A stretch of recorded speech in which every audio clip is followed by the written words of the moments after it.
Hello, welcome back to the PLS-12 tutorial. In this tutorial, we are going to discuss about bulk collect and bulk bind.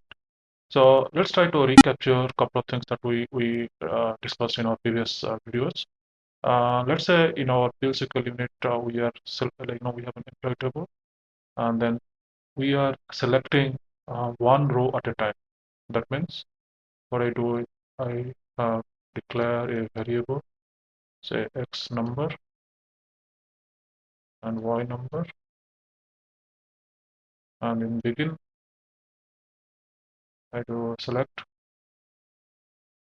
employee number shall into x comma y from UP. And so in this case, where employee number is equal to, let's say, 783. Okay. So in this case, what is happening is that we are just selecting one row. So therefore, the value of employee number and sal is coming and then stored in this temporary variable x and y. However, if we have to return multiple number of rows by the select statement, then we have to handle that thing using a trick called cursor, right? So in that case, in the second attempt, what we did, we discussed a declare. We declare a cursor C1 age, and then we give this query there, select employee number sal from EMP. Then inside the begin and end, we open the cursor. Open cursor means like so this is our EMP table inside the database. And when we declare cursor C1, that means we say that we have a PL/SQL area. Okay, there's a SQL private area where we can keep data from the database to here, right? So whenever we do open C1, so that is the time we are going to get employee number and sal of EMP table to this SQL area, right? So this is employee number. Uh, so this is salary. So we have, so assuming that there are 14 rows in employee table, I have 1, 2, up to 14. Then what I did, I'm going to do fetch C1 into, so some again x and y are number here. So fetch C1 into x comma y. Okay. So in this case, what I'm doing, I'm fetching one element, one row at a time. Then fetch basically open C1, and after that I make a loop, then end loop. So I'm going to loop and then fetch one row at a time to this temporary variable x and y. So this is how this cursor works, right? But here is a problem. It's not is that I'm going to fetch, like here is my temporary variable x and y. So what I'm doing is I'm fetching one value, and then I'm going to get my cursor pointer to the next row, and then I'm going to get whatever the value the first time. So let's say I fetch 1 and then 100. Employee number 1 and employee salary is 100. Second time is 200. That's the value in the database, right? So therefore, the 2 and 200 is going to come here, and 2 and this x and y becomes like that. So this is not a okay. This is going to work, not a problem. But it's not is that like somebody can give us an ability to fetch the entire column to a variable. Okay, since this entire column is multiple values of employee number, so therefore, if you see, this looks like an array, right?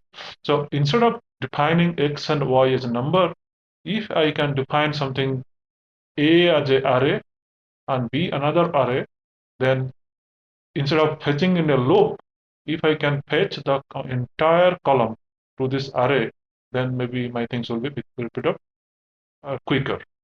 Okay, that is exactly the idea behind bulk collect. Okay, so let's take a look at an example.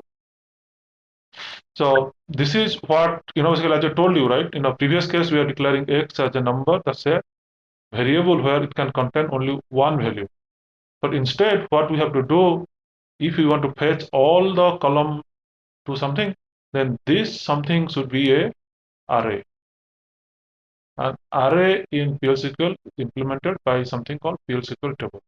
Okay, so this is what I'm saying, that employee number is a abstract data type which can contain a variable which is similar to employee tables employee number. Employees tables employee number is a number variable. So therefore, this abstract variable called EMP norm type is going to contain number.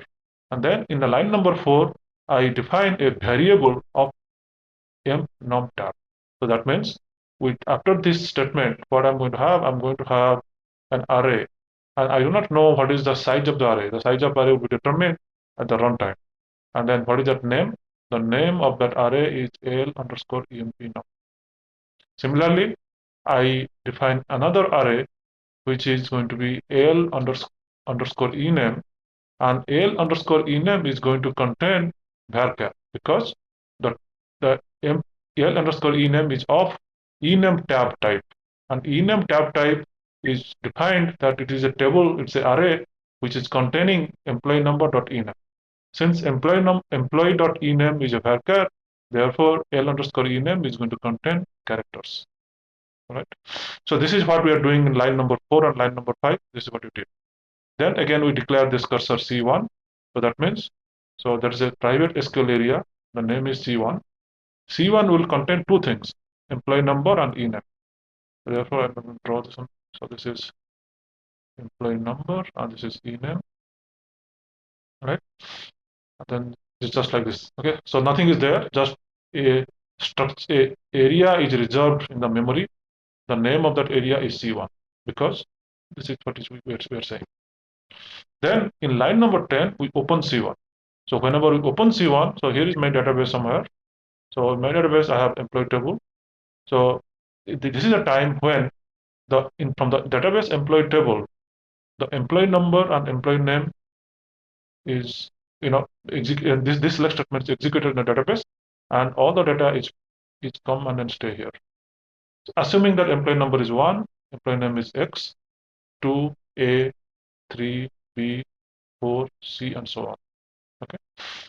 Then whenever I'm doing fetch C1, and here is the extra keyword that you have to say, bulk collect. So when I'm saying this bulk collect, then what is going to happen?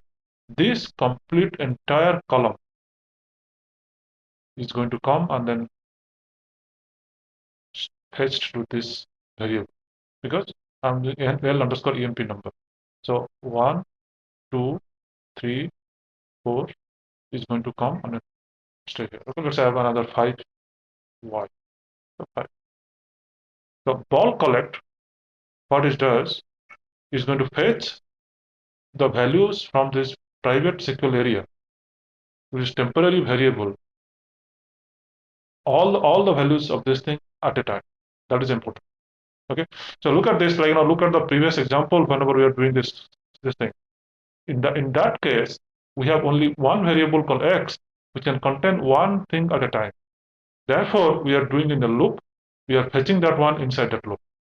But if you look at here we do not have any loop and all this thing.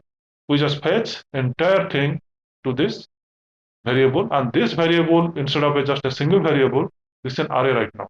So in our previous case, in the previous case, in the simple cursor, what we are doing, we are basically declaring A and B as an X and Y as number, right? So therefore, this X, Y, and Y are just only one like number data type. So at a time, it can contain only 1 or 2 or 3 or 4 or whatever.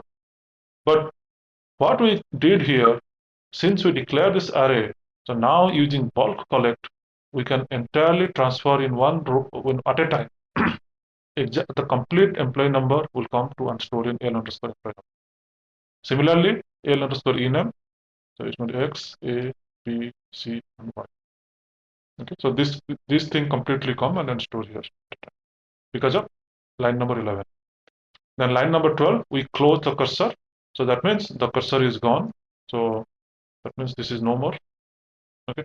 However, the temporary variables are right now we populated with L underscore EMP number, L underscore ename, and so on. Then what do we do? We manipulate using an array manipulation. Okay.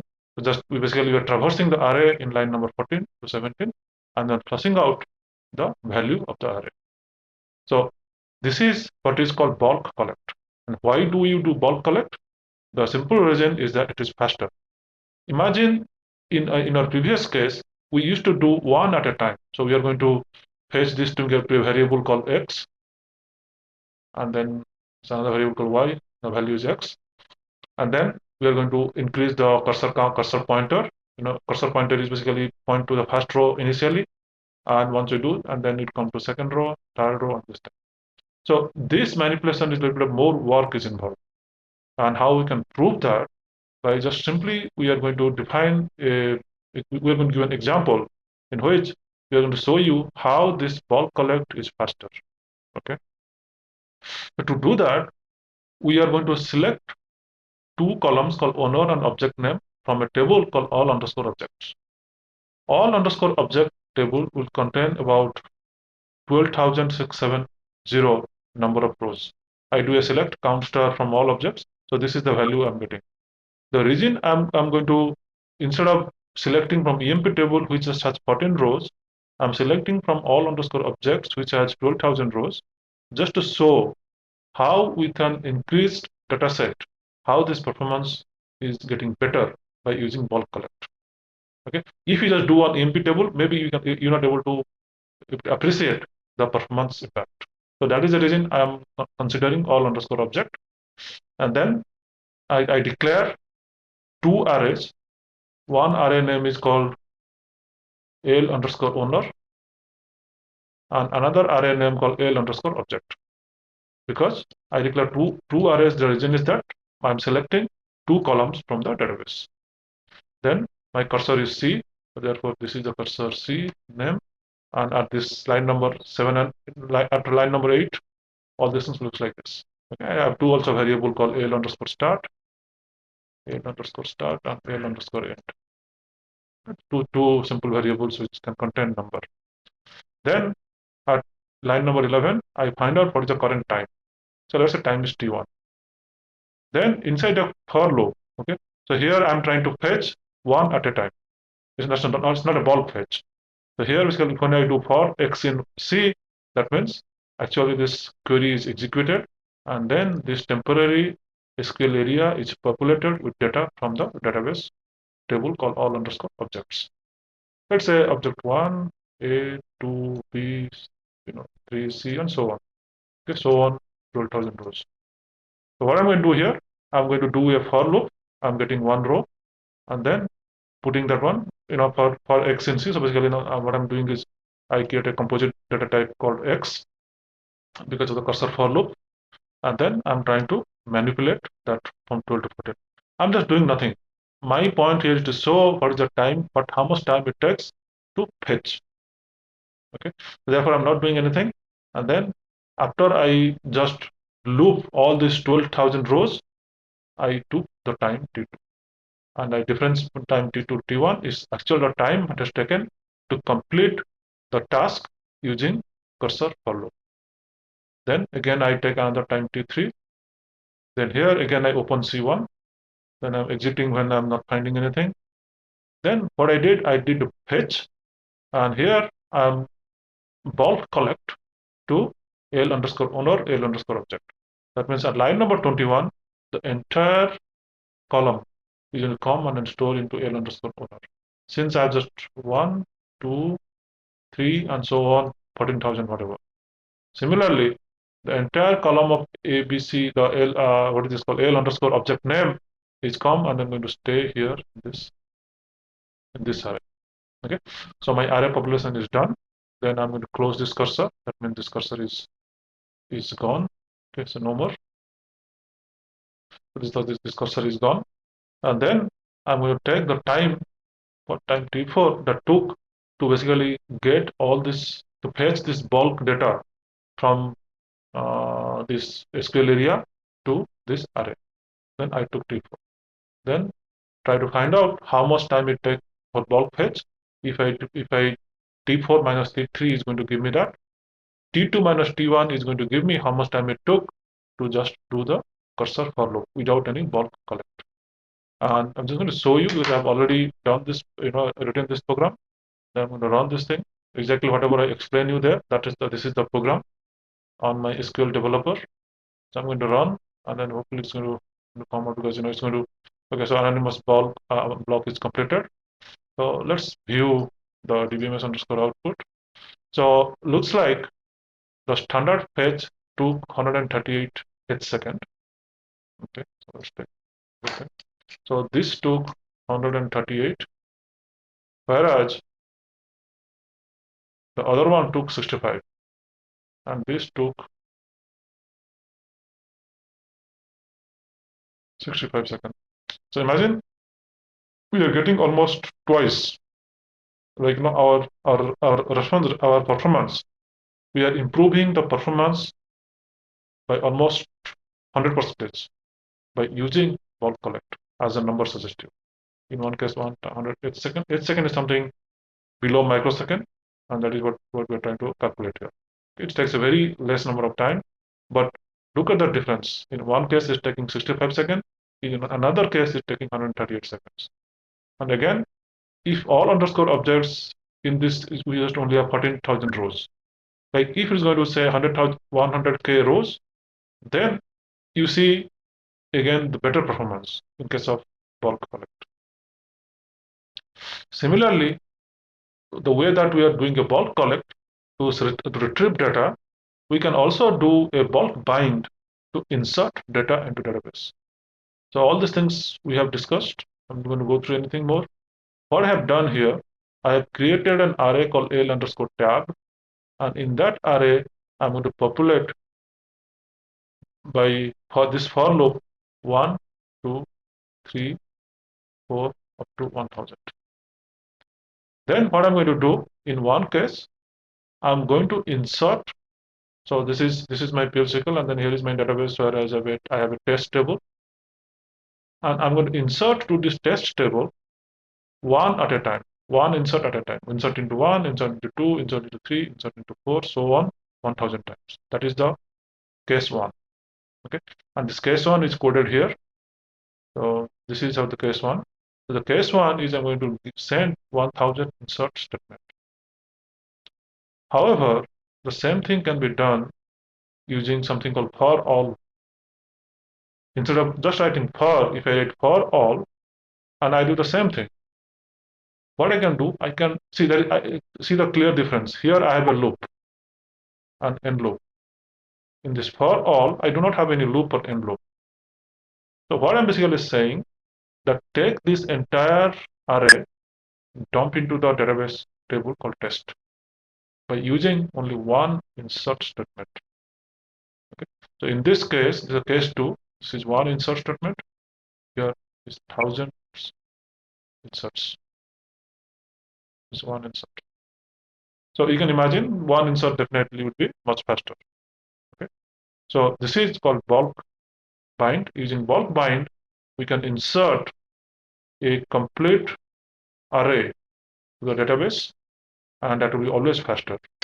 To showcase that, we're going to go to the example. So that example, whatever I'm showing, I'm going to just run. It's already done for you. And then I run this. Okay. Navigate, and then I'm going to see the dbms underscore output. So let's clear all this thing. So rerun. Okay. So a normal insert take 14. Bulk insert takes 0. 0 means I'm not really computing. I'm not able to compute. So it takes a very, it's less than 1. Okay. So here in example, so this, the time to complete 1000 inserts take 14 h-seconds. And if I do the same thing using bulk bind, I can take less than 1 h-second. So here I'm basically getting almost 14 times better performance by using bulk bind. So that is the reason why you use either bulk collect or bulk bind. And with the cursor, you can use bulk collect. And also sometimes just by select statement, you can also bulk collect. So the idea behind that, like if I have to put this thing into this context here, so here I'm selecting and putting into X. Here X is just only a simple variable. What I did in bulk collect, I am selecting all these things and put into a something a array that an array. Okay, so instead of x and y, I define an array and I am putting those things. Since this is going to return me multiple rows, therefore this array is going to automatically determine at the runtime based on how many number of rows are coming from the database. The size of array will be determined at the runtime. Okay? So this is how we use bulk collect and bulk find. One more thing that is missing in our cursor, which I thought I'm going to take it here, is that where current of clause. So where current of clause is something like, just take an example, it will be more clear. So I have defined a cursor C1. So this is a cursor C1. And what it can contain? It can contain employee number, job, department number, and SAR. Right? Right? And then it's like this, and then I don't know what are the actual data and all this thing. And when I do open C1, data comes. Right? So let's say I have an employee table, and my employee number is 1. Say job is manager, department number 10, salary is 1000. 2, say I'm a clerk, 20, and say 5000. Okay, and so on. These are the data is there in the database. By using this open C1, this cursor is populated. Then I'm fetching C1 into this temporary variable called my underscore employee number, and also once one is come here, manager is come to job, 10 is come to here, 1000 is come to the salary or something. Okay. Then when I do if my job, so now what I'm doing, I'm basically using this loop. I'm traveling this cursor one row at a time. So first time I'm in the first row, and what is my job? My job is manager. So therefore, this if condition is not satisfied, therefore no problem. Second time, whenever I'm come, my job is clock. Yes, my job is indeed clock. So this is satisfied. Then what I'm going to say, I'm going to update the EMP set salary to 1.02.